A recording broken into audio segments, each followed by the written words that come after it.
in 1963, the 289 Cobra was a runaway hit with the race car guys, and on street cars, one of the most fun cars to drive.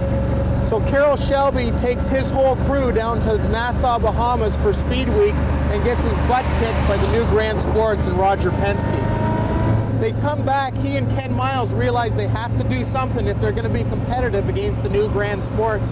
So what they dream up is sticking a 427 into a 289 Cobra.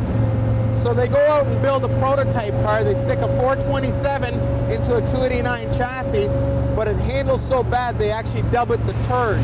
After they make a couple of refinements, they realize that it does have potential, and after a wreck, they totally rebuild the car as the flip-top Cobra, and they stick an all-aluminum 390 motor in that car, making the weight distribution a whole bunch better. Now they go back to the Bahamas for Speed Week in 1964, and they absolutely just run away and hide from everything else out there. The world takes notice, and that's the beginning of the 427 Cobra, a legend that still hasn't died. One of the changes between a 289 and a 427 Cobra is they realized they needed a bigger main tube, and they went to a 4-inch main tube. They made the car a little bit wider.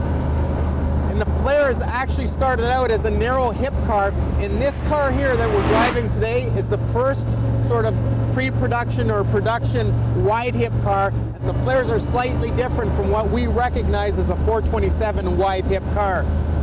The other thing they realized, not only did they need a bigger frame, but they needed a different suspension system. They couldn't have a single leaf in the front, it just wouldn't work anymore. So they went to a coilover system with Armstrong shocks. They had a Salisbury rear end, very similar to the 289 car. Straight line performance on a 427, unbeatable. We're talking about a car that probably weighs about 2,500 pounds, makes 425 horsepower in street trim, makes 500 horsepower as a full comp car. Now handling, even though the 427 car never had the same success as the 289 competition cars, the car really is a brilliantly handling car. If you keep in mind that this is 1965, the car goes around corners very well, the car stops excellent. Part of that again is because of the great big brakes, 11.5 inch in the front, 10.5 inch in the rear. 4-wheel disc brakes, 4-wheel independent suspension. Fun factor, there is no car like a 427 Cobra.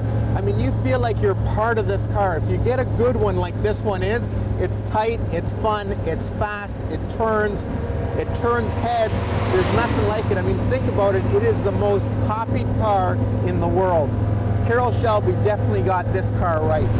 The quality of this car is a great driver. It's not a concours car, but it has great paint. All the door fit is very nice. The car's never been wrecked. The car's never been hurt, which is really important in a Cobra, considering if you read through the registry someday, how many people actually got killed in these things because they were absolute missiles.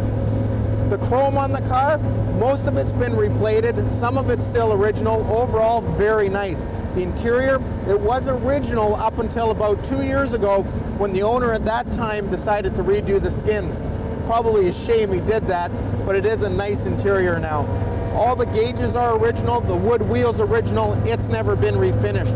The car is a legit 15,000 mile 427 Cobra without all the add-ons. This car has no hood scoop, no roll bars, no pipes, just a very nice, clean looking car.